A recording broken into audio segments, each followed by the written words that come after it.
After a Warriors' typical surge in the third quarter last night, the Celtics responded with their typical big playoff fourth. Jaylen Brown set the tone early, and Jason Tatum helped close it out. Celtics now hold a 2-1 series lead. Here is Jason Tatum himself speaking just moments ago. I think it's definitely different. Obviously, a lot more at stake. But I do think being in the conference finals 3 times, at a young age has, helped myself and a lot of us, prepare for this moment. It's not like this was our first time getting to conference finals and then we go to the finals. We played late in the season a couple times. But this is unlike anything else.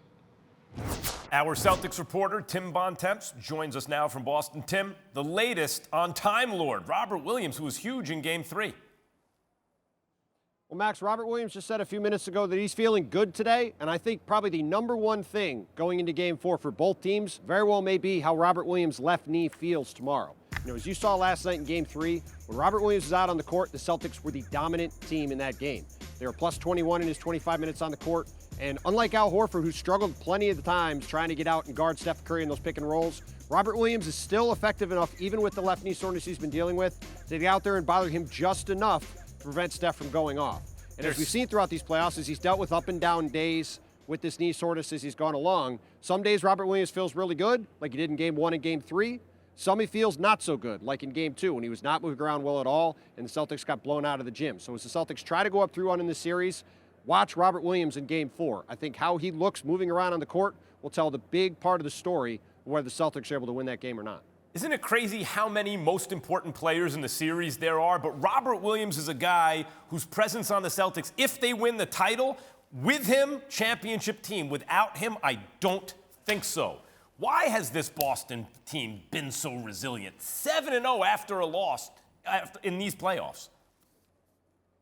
It's a great question, Max, because you go back to the first half of the season, the Celtics were not resilient at all. They blew a bunch of fourth-quarter leads. They had all sorts of infighting about how they were playing down the stretch of games. And it looked like this was just going to be a team that limped into a second straight 500-ish season and then would go into the offseason and figure out what they were going to do. But since late January, when they turned their season around, the Celtics are 13-1 in games following a loss. And as you said, they are 7-0 in these playoffs. And they've said repeatedly that those lessons they went through earlier in the year when they struggled, they've really helped them bounce back now and be able to focus in and lock in when they lose and know they have to come back and get a win.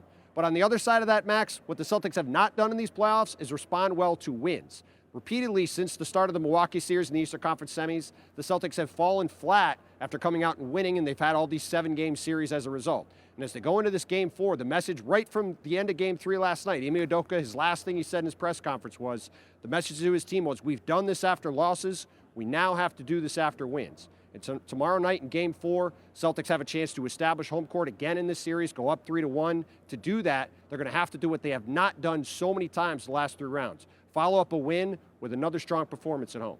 I mean, Udoka, when you look at the greatest first-year performances as head coach in American team sports history, this has got to be way up there, like way up there already.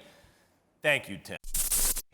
Thanks for watching ESPN on YouTube. For live streaming sports and premium content, subscribe to ESPN+.